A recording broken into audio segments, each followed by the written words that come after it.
Bonjour tout le monde, vous connaissez la chanson, début de mois, update lecture, book haul. Encore une fois, je combine les deux parce que alors il y a beaucoup de livres du book haul que je vous ai présenté déjà dans ma pile à lire de la semaine dernière pour le mois de la fantasy.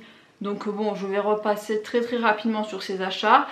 Mais voilà, d'abord l'update lecture. L'update lecture, et comment vous dire que ce mois-ci, c'est le mois des coups de cœur en fait. J'ai eu mais que des lectures de malades mentaux. Vraiment, je suis trop contente. Alors, il y a deux lectures que j'ai finies le 1er mai. Mais bon, je l'ai aimé dans l'update lecture d'avril parce qu'il y en a un de livres qu'il faut que je vous parle absolument maintenant. Parce que sinon, voilà, c'est maintenant ou jamais, j'ai l'impression. Donc je vais vous en parler dans l'update lecture du mois d'avril. Comme ça, l'update lecture du mois de mai sera 100% pour le mois de la fantasy. Voilà, je vais pas mélanger comme ça. Et puis voilà. J'ai très hâte de vous parler des lectures. Je vais commencer de ce pas, mais vous êtes pas prêts. Franchement, j'ai eu que des lectures, mais génial, juste génial. Donc, on va commencer avec cette première lecture. J'ai terminé la saga Les Livres de la Terre Fracturée, Les Cieux Pétrifiés de N.K. Jemisin aux éditions J'ai lu. J'ai pas les mots. Je crois que je vais dire beaucoup de fois, j'ai pas les mots pour toutes mes lectures, mais ça a été très fort comme lecture. Je sais pas si je suis dans ce mood là qui cherche vraiment le sens des relations humaines, tout ça, qui s'attarde plus vraiment, enfin si, sur l'intrigue et sur la structure du monde, oui, mais je sais pas, les liens entre les personnages là en ce moment c'est quelque chose qui me fout en l'air tout simplement, j'ai pas d'autres mots. Donc là c'est le dernier tome de la saga, le dernier tome qui fait le point final à voilà, l'intrigue entière des livres de la Terre Fracturée, pardon. Et comment vous dire que bah, c'était génial. J'aime beaucoup, enfin j'aime toujours le style de l'auteur, voilà, avec ses chapitres à alors je sais plus comment, j'ai pas regardé d'ailleurs, c'est un peu con, mais c'est vrai qu'au tout début c'était à la deuxième personne du pluriel, du coup au vous, et c'était assez marquant, c'était assez chouette à lire. Et là les chapitres qui étaient normalement au vous sont passés au tu, donc à la deuxième personne du singulier, ce qui reste très cool, mais justement il faudrait que je capte le moment où ça change, si c'est une erreur, enfin une erreur entre gros guillemets de changement de traducteur, je sais pas trop, ou si c'est parce que justement le narrateur voilà, se fie un peu de la politesse, comment dire, vu que ça fait très longtemps qu'ils sont ensemble, ils passent du vous au tu. Ça serait intéressant vraiment de voir ça. Il faudrait que je feuillette le tome 2 pour voir voilà, si c'est encore à vous ou si c'est vraiment que au tome 3, parce que c'est vrai que je me suis fait cette réflexion et j'ai trouvé ça génial. Si c'est voulu du moins. Donc franchement, très cool, la narration est toujours aussi bien. On a toujours le point de vue de Nasum et de Isun, et un troisième point de vue se rajoute. Je vais pas vous en dire plus, mais il est très chouette aussi ce point de vue, et il raconte tout ce qui se passe avant, ce qui s'est passé vraiment avant ce qui se passe voilà, dans les livres de la Terre Fracturée, voilà ce qui a fait le grand éclatement, comme il s'appelle, voilà, qui a fait que les saisons sont arrivées et que voilà, le père Terre n'est pas content. Donc c'est très intéressant, même si alors c'est des chapitres qui m'ont plu parce que justement on en sait un peu plus sur l'origine du monde, mais c'est vrai que là aussi j'ai des problèmes un peu de visualisation de ce qui se passe, notamment quand il y a vraiment le grand événement. J'ai pas trop compris tout ce qui se passait, alors à la fin au final d'accord, mais alors le pendant du comment c'était assez flou. Alors je sais pas trop si, voilà, si c'est moi qui suis à côté de la plaque dans ces moments là, mais voilà, j'ai trouvé des fois que c'était un peu fouillis, ou que ça avait du vocabulaire des fois un peu trop complexe, mais sinon vraiment du feu de Dieu, vraiment ce troisième point de vue juste génial. Et voilà, ça met en place tout comment dire, le racisme qu'il y a autour vraiment bah, là dans cette époque autour des Eurogènes, et encore avant autour des mangeurs de pierre. Vraiment c'est génial à lire, j'aime beaucoup, j'adore. Et après pour revenir dans le présent avec Nasum et Isun, c'est ce que je disais dans la relation, là c'est la relation mère-fille qui est mise en avant, et c'est bouleversant dans le sens où on a Nasum qui voilà, est plus bas que terre, elle a vu toute la cruauté du monde et qui cherche juste à le détruire du coup, accompagnée de l'ex-maître de sa mère. Voilà, c'est assez coton hein, le duo, mais voilà, elle va osciller un peu dans le côté obscur de la force, si on peut dire, et d'un côté on a Isun qui elle se bat pour justement essayer de mettre en place un monde où les orogènes et les humains normaux peuvent s'entendre, voilà, qui est tout le contraire de sa fille clairement. Et voilà, les deux points de vue vont s'entrechoquer voilà, dans les derniers chapitres et c'est tellement émouvant. Vraiment, Issum, elle m'a pris aux tripes. C'est le rôle de mère, c'est assez affolant. Je pense que c'est très très bien décrit dans ce livre. Parce que justement, entre le choix de sauver le monde ou de sauver sa fille, ça va être vite fait. Et on pourrait trouver ça assez débile justement parce que... Voilà, mais bon, c'est la logique qui veut ça et je la comprends tout à fait. Et c'est ça ce qui m'a émue hein, au final. Issum est un personnage vraiment hyper bien foutu, hyper bien fichu. On voit son évolution tout du long, voilà, qui au début est plutôt voilà, dans les premiers tomes du côté de sa fille entre guillemets. Là voilà, le fait qu'elle ait comment dire, intégrer la, je sais plus comment elle s'appelle, la communauté de Castrima, voilà, qui mélange les humains et les orogènes, va faire changer son point de vue. Elle va retrouver des gens de son ancienne vie aussi qui vont voilà, lui inculquer de nouvelles valeurs. Non franchement c'est un personnage qui va beaucoup évoluer et qui est assez touchant parce que ouais, même sa relation avec sa fille aînée c'est assez parce que on croirait dans le premier tome que tout est blanc, dans le deuxième tome que tout est noir, et ce troisième tome va ajouter du gris un peu, comme quoi bah, une relation n'est pas forcément totalement mauvaise ou totalement bonne. Voilà, là ça va rajouter beaucoup plus de relief entre les deux personnages et c'est ça ce qui fait tout le livre. C'est tellement puissant le lien qu'il y a entre les deux, ça m'émeut, ça me fait pleurer. C'est franchement cool. Après l'intrigue en elle-même elle est folle. Alors je suis pas un peu déçue, c'est pas vrai, mais c'est vrai que ça force un peu à nous imaginer ce que va devenir le monde ensuite, clairement, parce qu'on n'a pas tellement de points final sur comment va voilà, évoluer notamment la relation entre les humains, entre les orogènes, comment va se terminer la saison. On sait pas trop, c'est à nous de l'inventer, c'est à nous de le voilà, de l'imaginer, mais en tout cas le voyage d'Issum prend fin, voilà, ça conclut hyper bien, notamment avec son mangeur de pierre Noah, qui est un personnage je trouve trop bien aussi. Donc voilà, franchement ça répond à toutes les questions auxquelles je m'attendais, voilà, notamment tout le mystère qu'il y avait autour des mangeurs de pierre, et puis voilà, sur comment fonctionne le monde, comment il va essayer de fonctionner après. Voilà, après c'est à notre imagination de faire la suite, et bon, finalement moi je me la suis faite assez vite. Je suis assez comme ça, quand je finis un livre, dans une journée, la nuit, je me refais un truc toute seule dans ma tête, dans mes rêves, et voilà, je me suis fait plus ou moins la fin comme je voulais. Et voilà, pour moi ça a du sens. Chacun après a du coup a sa vision de sa fin, si le monde après s'effondre ou continue à vivre. Mais en tout cas vraiment un très bon final, vraiment, et très cool. Je sais pas si, je sais qu'elle a écrit d'autres livres, l'auteur. Alors c'est dans un autre style pour le coup de ce que j'ai vu. Mais ouais, je sais pas trop si je m'y intéresser. Mais en tout cas, cette saga là, les livres de la Terre fracturée, est très cool. C'est pour ça que du coup elle a eu plusieurs prix. Vraiment, je vous la conseille à 100%. Un très bon SF pour commencer. Moi qui n'aime pas 100% les SF, si je vous dis que ça va, je pense que c'est ok pour tout le monde. Mais ouais, un très bon SF, une très belle intrigue, une très belle écriture, avec un changement de point de vue, je trouve très bien maîtrisé. Et une intrigue folle. Voilà, je suis très contente d'avoir découvert cette saga l'année dernière et de la finir cette année, et je vous le recommande à 100%. Pour ma deuxième lecture, je vais vous parler de ceci, la papeterie Tsubaki de Ogawa Ito aux éditions Piquier Poche. Là aussi c'est un coup de cœur en fait. Comment vous dire, de toute manière je vais vous présenter que des coups de cœur, donc vous soyez pas surpris. Mais là c'est d'autant plus surprenant parce que c'est pas du tout de la fantasy, du fantastique, de la romance M, rien du tout. C'est un contemporain japonais.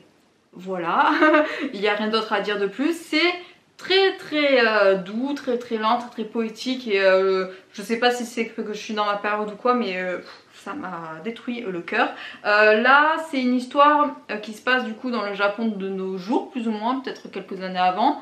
On a un personnage qui s'appelle, alors c'est Popo je crois son surnom, mais c'est Atoko, voilà son prénom, qui reprend la papeterie de sa défunte grand-mère.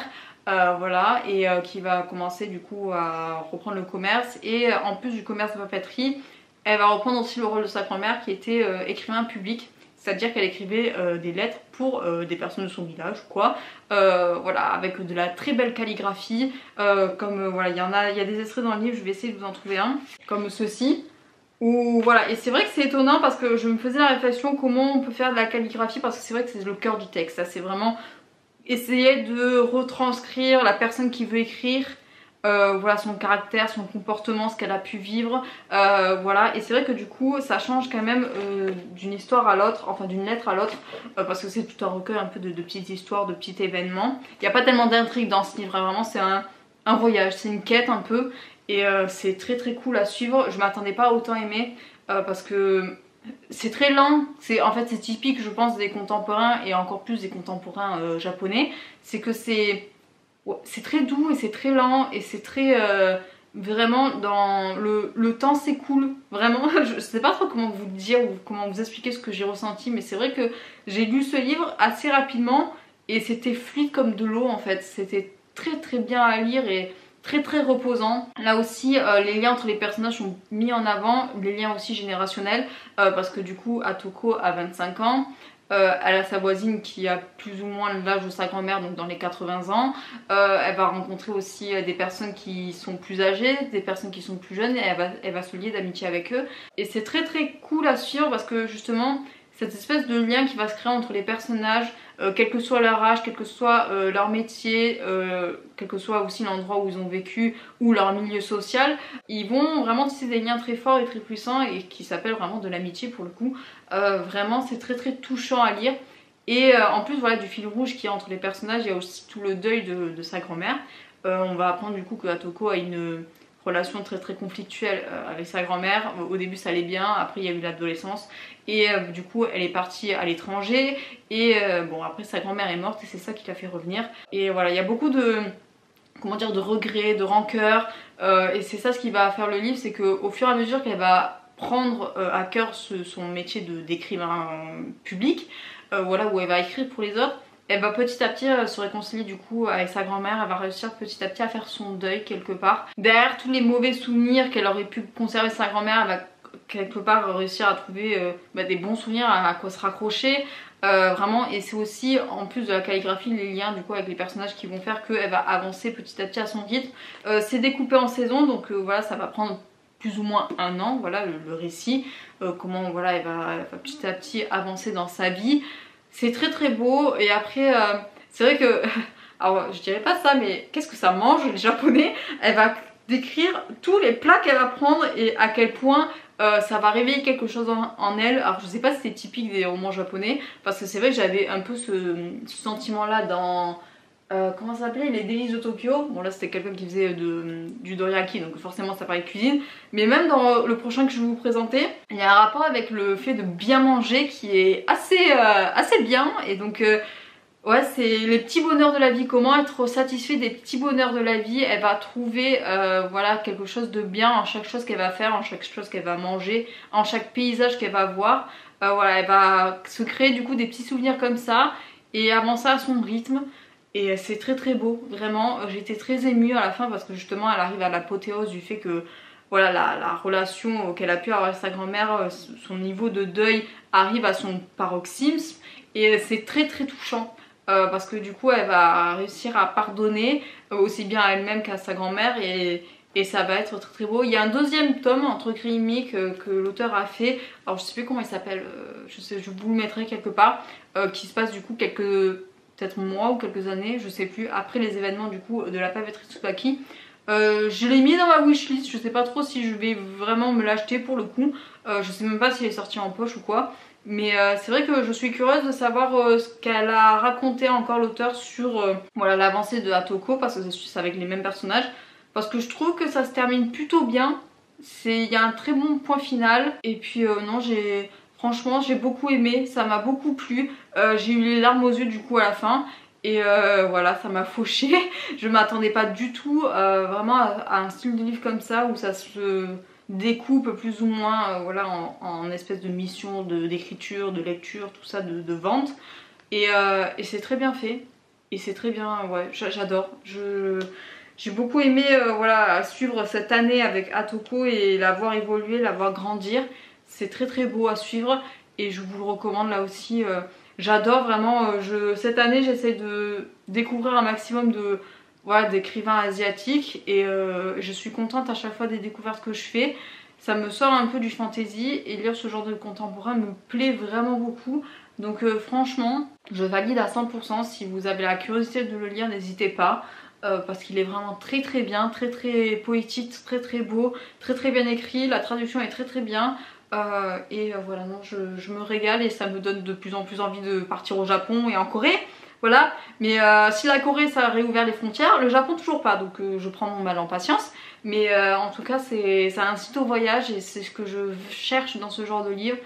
Et vraiment, j'ai beaucoup aimé, donc je vous le recommande. Ensuite, je vais vous parler de ça.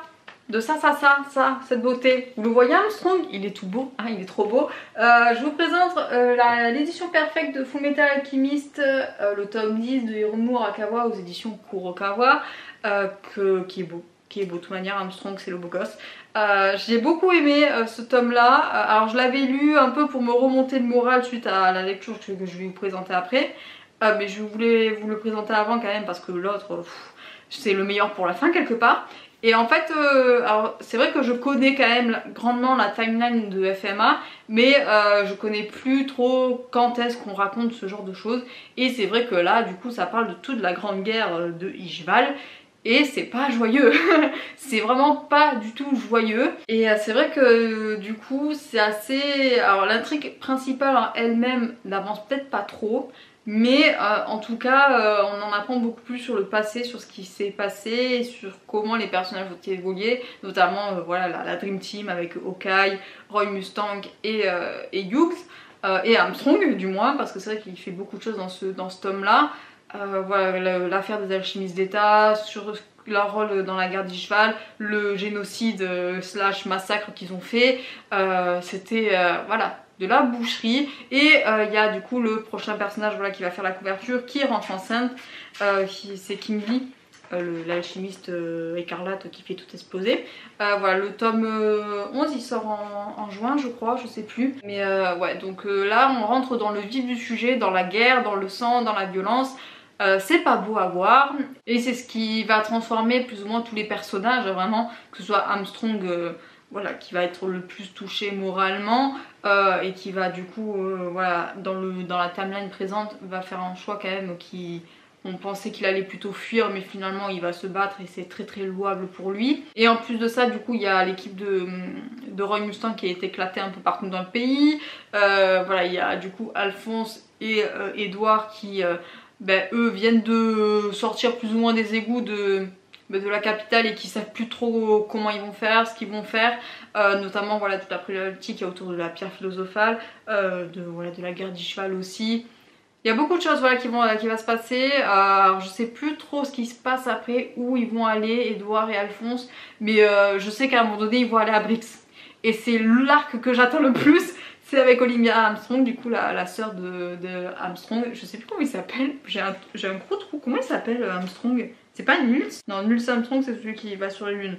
Ah merde, comment il s'appelle? Mais voilà, la famille Armstrong, juste des génies, je les adore, c'est mes préférés. Donc voilà, très très hâte voilà, d'être à l'arc de Brix, dans les montagnes de Brix, dans les montagnes du Nord où il fait bien froid et où va se passer énormément de choses là aussi.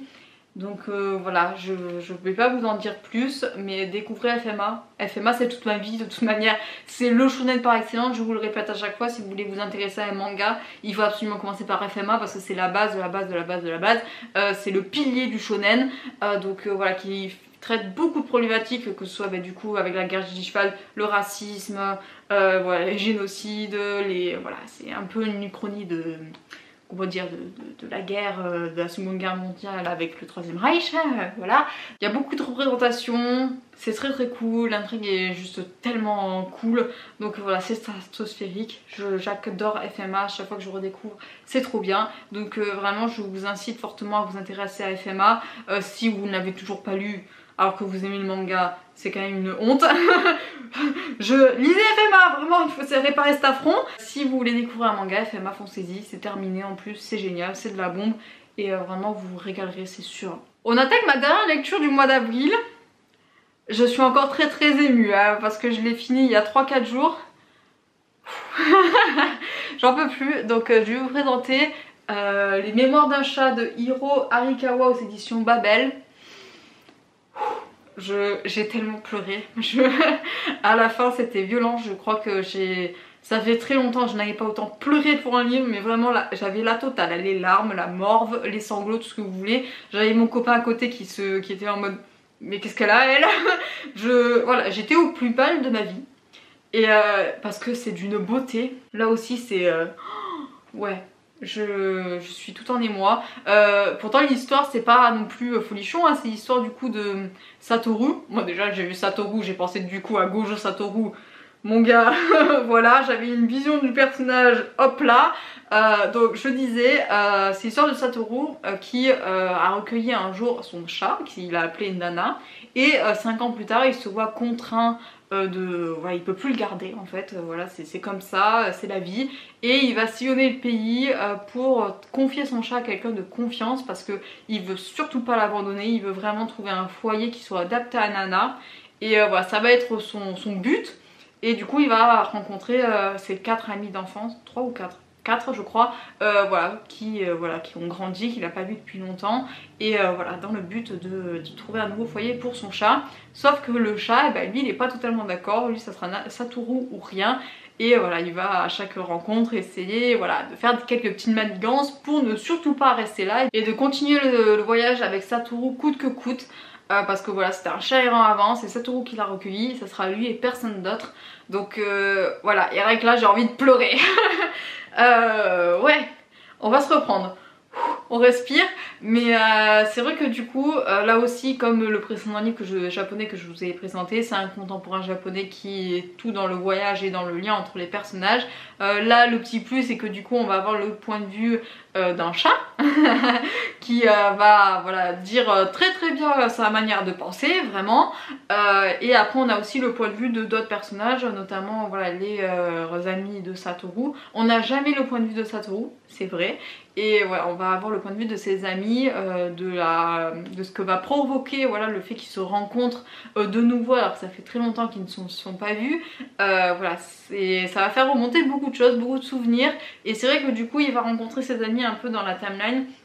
C'est-à-dire que le premier ami qu'il va rencontrer c'est son ami de primaire. Ensuite il va rencontrer son ami de collège. Il va rencontrer après ses amis de lycée / fac. Donc ouais, c'est assez chronologique et on voit du coup toute l'évolution, tout le parcours de Satoru voilà, dans les souvenirs que les personnages vont voilà, mettre en avant. Et Nana du coup va réagir plus ou moins bien des fois à certaines choses. Mais c'est vrai que du coup c'est très émouvant à suivre. Parce que du coup jusqu'à la fin on se demande mais si tu l'aimes tellement ton chat, pourquoi tu veux le donner? Et c'est ouh voilà, je vais éviter de parler de la fin parce que sinon je vais chialer. Mais c'est très fort et c'est très beau. Et c'est vrai qu'il y a des moments où on peut se dire oh mais c'est un chat, et un chat normalement ça n'a pas ce genre de réaction. Enfin c'est un peu tiré par les cheveux. Et je me dis que pas tellement, parce que moi-même qui ai 2 chats, je me dis que voilà, par exemple c'est vrai que du coup à la fin il y a un personnage qui va appeler Nana et Nana va accourir. Et c'est vrai que bon, on se dit, bon, c'est pas un chien non plus, donc jamais il ferait ça. Mais non, un chat ça répond aussi. Et c'est vrai que je trouve ça du coup assez réaliste. Même si bon, il y a quand même quelques manières un peu fantastiques, parce que notamment tout ce qui est point de vue du chat, on sait pas forcément ce qu'un chat va penser. Mais on peut quand même supposer que, voilà, je l'ai vécu aussi, un chat quand il est vraiment attaché à son maître, il veut pas non plus le laisser partir. Il y a plein d'histoires comme ça aussi, notamment avec Hachi le chien. Mais c'est vrai que du coup, ça renforce le réalisme et le voyage que va entreprendre du coup Satoru avec Nana est très beau. Parce que du coup ils vont sillonner le Japon, ils vont retourner à des endroits où Satoru n'était pas forcément allé depuis très longtemps. Et du coup ça va être un œil neuf, notamment via les yeux de Nana, qui va du coup arpenter le monde, voilà, qui va voir la mer pour la première fois, le mont Fuji, des fleurs qu'elle n'a jamais vues, la neige aussi. Donc c'est vrai que c'est très beau et très touchant.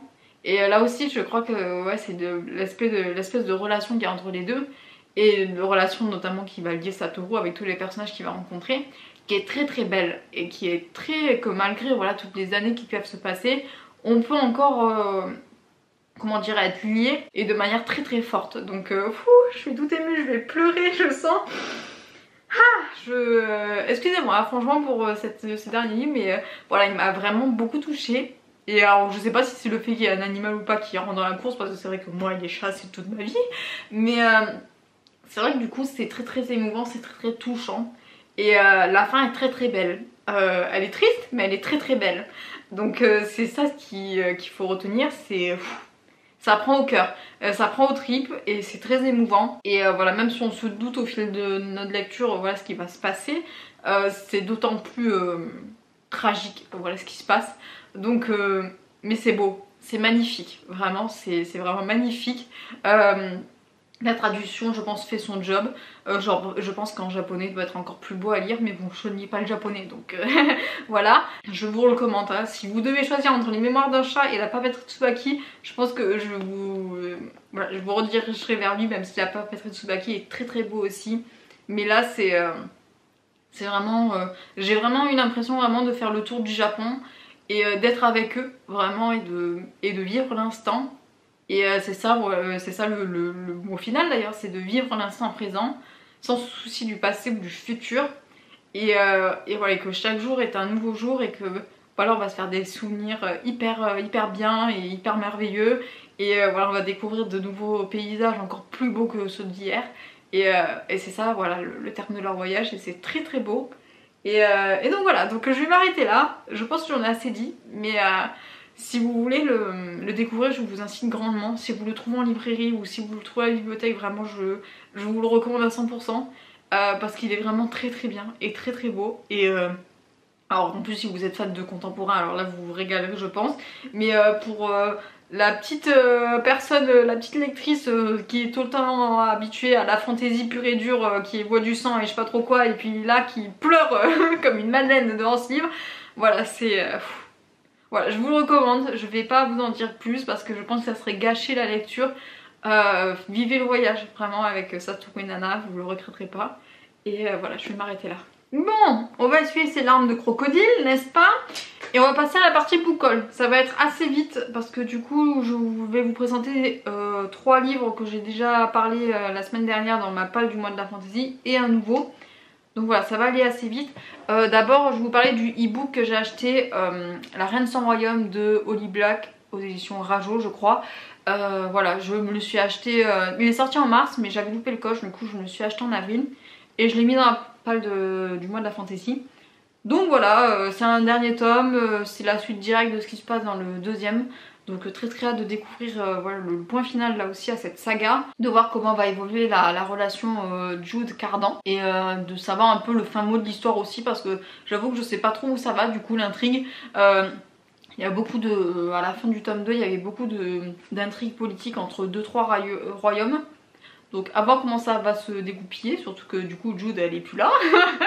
Voilà, donc comment va faire Cardan, c'est une très bonne question. Mais voilà, donc à voir comment ça va se passer. Mais j'ai très hâte et j'espère que ça se finira voilà, très bien et que je serai pas déçue de la fin. Ensuite je vais vous parler rapidement, du coup je me suis acheté Le Petit Prince de Antoine de Saint-Exupéry aux éditions Folio.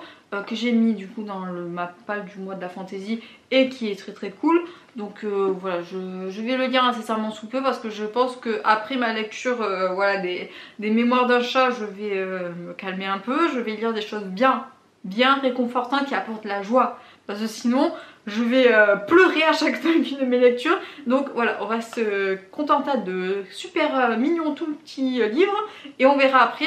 Mais du coup c'est vrai qu'il est dans ma palle et voilà, donc vous le verrez certainement dans le prochain lecture parce que voilà, il fait même pas 100 pages, il sera lu. Ensuite je me suis acheté du coup un spin-off du Paris des Merveilles, contes et récits du Paris des Merveilles de... Alors il y a Pierre Pével, Catherine Loiseau, Benjamin Lapus, Sylvie Poulain pardon, et Bénédicte Vizier aux éditions Bragelonne.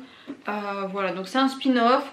Je sais pas si c'est... Enfin je pense quand même que c'est assez essentiel d'avoir lu le Paris des Merveilles avant de vous attaquer à ce genre de livre. Mais voilà, la correcture est très belle. Il y a un chat. Alors autant vous dire qu'au début je me suis dit oh je vais lire les Pierre Pével. Il y a des chats dans les histoires, donc comment vous dire que je ne vais pas lire d'histoire avec des chats avant un petit moment, avant 2-3 livres, voilà. Mais donc voilà, il est là, il est dans ma palle du mois de la fantasy avec l'autre spin-off.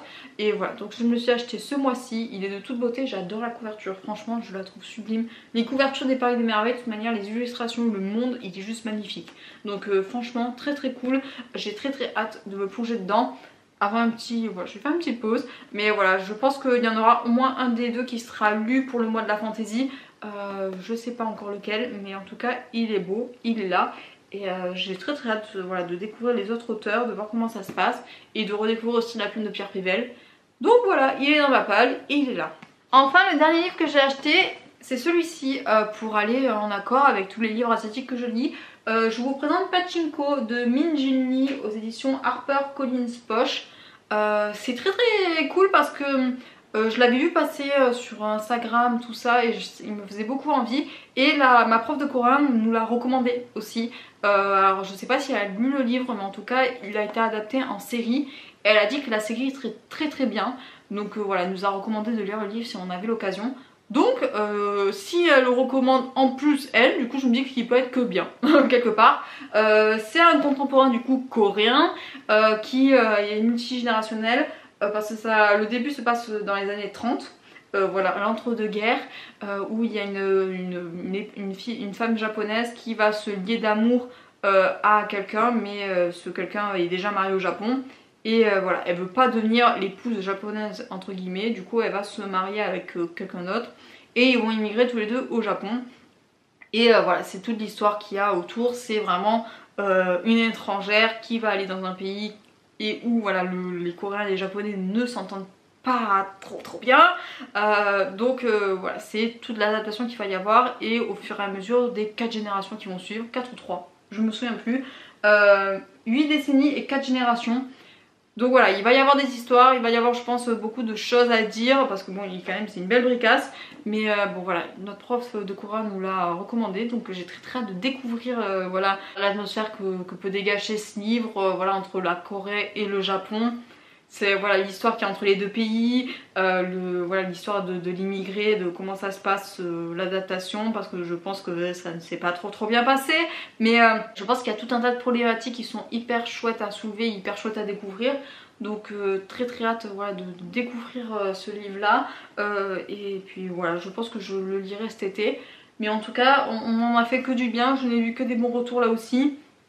Donc franchement je pense que ça va me plaire, surtout que bon, je suis un peu dans la période où je lis beaucoup de contemporains asiatiques. Donc franchement je suis très curieuse de le découvrir et j'espère que ça me plaira. Et voilà, c'est que ça renforcera encore mon idée de découvrir des romans asiatiques et des romans contemporains. Parce que je trouve que c'est trop bien ces cultures là, elles me fascinent. Et même si elles me font pleurer à chaudes larmes, elles me font aussi beaucoup de bien. Donc franchement j'ai très hâte voilà, de le découvrir et j'espère vous en parler en bien. Ça va être tout pour cette vidéo, j'espère que ça vous aura plu. Voilà, update lecture slash bookhaul. J'espère que voilà, je vous aurai pas trop dérangé avec ma dernière chronique où j'avais les larmes aux yeux. Je suis désolée si c'est le cas, mais voilà, c'est des émotions, ça s'est ressorti un peu malgré moi. Mais en tout cas, j'espère que la vidéo vous aura plu. J'espère que voilà, mes achats et mes lectures voilà, vous auront attisé la curiosité.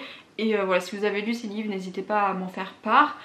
Sur ce, bah, je vais vous laisser, prenez soin de vous, c'est le plus important.